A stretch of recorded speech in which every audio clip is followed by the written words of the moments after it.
रुद्रांशच्या new स्कूलचे new dress, sport dress आहे. फक्त बुधवार आणि शनिवारला हा ड्रेस असतो. स्कूलचा ड्रेस वेगळा आहे. तर छान आहे बाबा. आता काय एका वर्षासाठी नवीन नवीन कपडे घ्यावं लागले रुद्रांशला. एका वर्षासाठी नवीन नवीन कपडे घ्यावं लागले एका मुलाला. आणि आता पहिलेसारखं राहिलं आहे का नाही. आता युनिफॉर्मचेच तर 1000-2000 होतात शाळेमध्ये. तर असं आहे रुद्रांशचा स्पोर्ट ड्रेस. तर रुद्रांशला शाळेचेच कपडे पाहिजे होते, जे की आता मिळाले. पहिलेचे जे पुस्तकं होते ते काही कामात नाही आले. सगळे नवीन घ्यावं लागले रुद्रांश पुस्तकं. फक्त कॉपी आले. आर्ट अँड क्राफ्ट हे तर जवळपास सारखेच आहेत. तुझ्या इथं होती का रे ड्रॉइंगची बुक?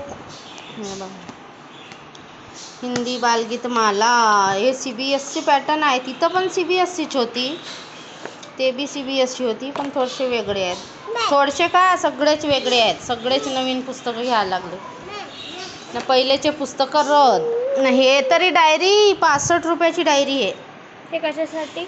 रोजची आपली याची सब्जेक्ट क्राफ्ट का प्रोसेस आहे, काही शिकायत आहे. आपण पण आपली शिकायत ठेवू शकतो आणि टीचर बी काही शिकायत ठेवू शकते. असं आहे. एवढे पुस्तकं आहेत. एवढ्या पुस्तकाचा अभ्यास करायचा आहे रुद्रांश. चल होमवर्क करून घे. Little explorer senior KG, the kit for senior KG included. General अवेअरनेसची नवीन बुक आहे. बाकी पेरीविंकलचे आहेत ना. तिथं रुद्रांशचे काय होते कृष्णा पब्लिकेशनचे, म्हणून थोडेसे वेगळे आहेत. असे ॲक्टिव्हिटीज आहेत. कॅमेरा वगैरे आहे. मस्त ग्राउंड आहे रुद्रांशच्या शाळेत. सगळं काही चांगलं चांगलं आहे. फक्त अभ्यास केला पाहिजे. हे वाली तर बा लिटरसी बुक सीनियर KG. हे बघ पुष्कळ काही आहे रे बाबा. इतना पढ़ाई करना होगा तुमको. एवढं सगळं काही करायचं आहे अभ्यास. इथे आल्यावर आजूबाजूला जे मुलं आहेत त्यांच्याकडे अशा पद्धतीचा एक खेळायचा आयटम आहे. चक्री म्हणतात याला. आता नक्की काय म्हणतात माहिती नाही, पण रुद्रांशने त्यांच्याकडे बघितला आणि त्याला पण पाहिजे होता. तर हा 50 रुपयाचा छोटासा झाला. याच्याहून जरा मोठा मिळतो तो 100ला असतो. तर याच्यासाठी फुगला होता आणि त्याला शाळेत पण नाही जायचं होतं, जेवायचं पण नाही होतं. मग काय तोपर्यंत मिळाला तर आता खुश झाला. आता सारखा तोच फिरवत बसतो. तोच शाळेतून आला तरी जे काही करायचं असेल ते करतो आणि बसला तो फिरवत. त्याला काय माहीत नाही. असं एकामेकाचं बघून आपल्याला पण पाहिजे हे प्रत्येकच मुलामध्ये असते. आणि रुद्रांश तर जिद्दी आहे. ज्या ठिकाणी आम्ही राहतो तो तालुका प्लेस आहे आणि रोजची आता ह्या एरियातली जी काही बाजारपेठ आहे मुख्य तर हेच आहे म्हटलं तरी चालते. तर रोजचं इथे सगळंच काही मिळते. तर रोजचं इथे 100-200 तरी माणसाचा खर्च आहे. म्हणजे नाही म्हटलं तरी नको असलेल्या वस्तू घेऊन किंवा काही खायचं घेऊन 100-200 रोजचं जातोच. तर इथे दुकानं पण भरपूर आहेत आणि रुद्रांशला बुंदी भरपूर आवडते. तर आता काय रुद्रांशला सारखं बुंदीच पाहिजे असते. चांगलं पोट भरून खाते आणि मी पण म्हणते जोपर्यंत तुझं मन भरून होत नाही तोपर्यंत चांगलं खा बुंदी. मग एखाद्या दिवशी कंटाळशील मग त्या वस्तूकडे तू बघत नाही. अशीच म्हणजे प्रत्येकच लहान मुलं असंच असतात. जोपर्यंत खायचं तोपर्यंत खातात. मागे ऑमलेट खात होता तर कंटिन्यू 1-2 अंड्याचं 2-3 अंड्याच्या दिवसभरात ऑमलेट खात होता. नंतर अंडे राहिले बाकी तसेच, पण याने खाल्लं नाही. तर आता पण तो तसाच करेल. काही दिवस बुंदी खाणार मग बंद. रुद्रांश चला नवीन शाळेत. वा मेरा बच्चा है ना. मेरा बच्चा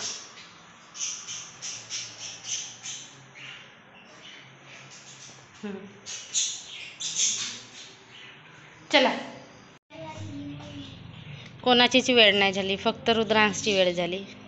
मग तुम्ही जिल्हा परिषदवाले आहे ना. तुमची किती वाजता शाळा होते? 10 वाजता. तर रुद्रांशची गाडी येईल 9:15 वाजता येईल म्हणलं गाडी. म्हणून म्हटलं तयार व्हा. अजून कोणीच मुलं जायला होते आणि रुद्रांशच्या व्हॅनची वेळ झाली होती म्हणून आम्ही समोर गेलो. तर तिकडे सुद्धा बरीच अशी दुकानं बंदच होती. अजून चालू व्हायलाच होती. आणि थोडंसं नक्सलाईड एरिया आहे त्यामुळे लवकर सुद्धा दुकानं रात्री लवकरच बंद होतात. 9 वाजता नाही तर सगळं सामसूम होऊन जातो रस्ता. तशी तर आहेत नाही म्हणा. ज्यांचं नाव घेतलं मी ते तर आहेत नाही. तरीसुद्धा लवकरच होतो. काही काही भागामध्ये असेल कदाचित.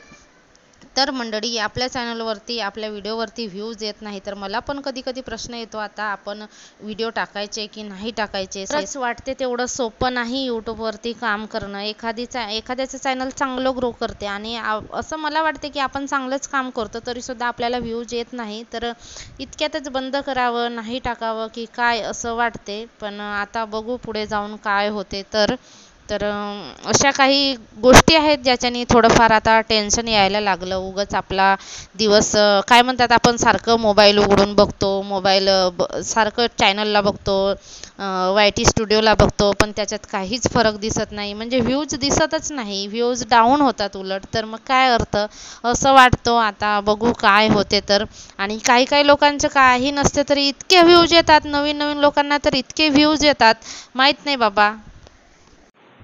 हे बघा, रुद्रांशचे नवीन पुस्तकं. तर नवीन शाळा, सगळं काही नवीन, पुस्तकं नवीन, युनिफॉर्म नवीन, सगळं काही नवीन आहे. कारण यांचं पॅटर्नच वेगळं आहे. हे जरा वेगळ्या पब्लिकेशनचे आहेत आणि जुन्या पुस्तकं आहेत रुद्रांशचे. तर ह्या जुन्या पुस्तका वेगळ्या पब्लिकेशनचे आहेत. तर याला ते काही काम नाही दिलं. म्हणजे ह्या पुस्तकांसाठी सुद्धा आम्हाला 1200-1250 रुपये घालवा लागले आणि नवीन पुस्तकांसाठी सुद्धा त्याला 1250 घालवा लागले. तर एकाच वर्षासाठी म्हटलं तरी चालते. आता शाळेचे कपडे तर आपण घरी घालू नाही शकत, तरीसुद्धा आता दुसरे कपडे घ्यावं लागले, दुसरे बुक्स घ्यावं लागले. ते जे होते ते काही कामात नाही आले. आणि आमचा पहिलाच मुलगा आहे आणि घरी पण म्हणजे माझी आईकडून सुद्धा तो पहिलाच मुलगा आहे. तर आम्हाला आयडिया नव्हती की KGचे, नर्सरीचे पुस्तकं एका ठिकाणचे दुसऱ्या ठिकाणी उपयोगात येत नाही, अशी आयडिया नव्हती आम्हाला.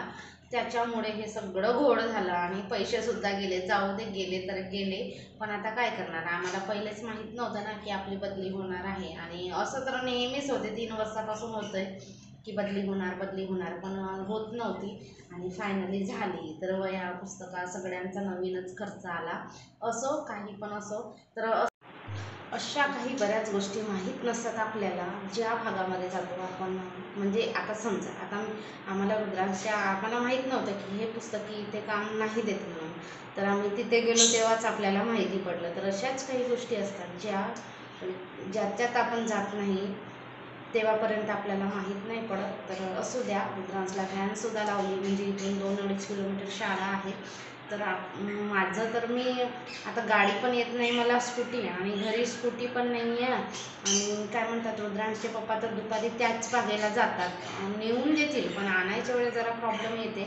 म्हणून मग काय, त्याला आता व्हॅन लावून दिली तरीसुद्धा. आणि 10 ते 4पर्यंत त्यांचा शाळेचा वेळ आहे. पण आता व्हॅन आहे म्हटल्यावर लवकर जावं लागते. जायच्या वेळेससुद्धा अर्धा तास आधीच जावं लागते. म्हणजे मुलांना घेत शाळेमध्ये जाते गाडी आणि येताना पण सोडत येत. तर 4ला सुट्टी होते आणि तो घरी येईपर्यंत त्याला 4:30 वाजतात. बघा, एवढ्या जीवावरती किती भार पडतो. तर आता आहे त्या परिस्थितीमध्ये तर आपल्याला सामोरे जावं लागेल. तर असं आहे. नवीन ठिकाण, नवीन सगळं काही नवीन. चला तर मंडळी, मी इथेच करते माझ्या ब्लॉगचा एंड. नाही म्हटलं व्हिडिओ टाकायचा तरी कसं कंटिन्युटी राहिले पाहिजे म्हणून मी व्हिडिओ टाकतच असते. अपेक्षा करणं सोडायचं नाही.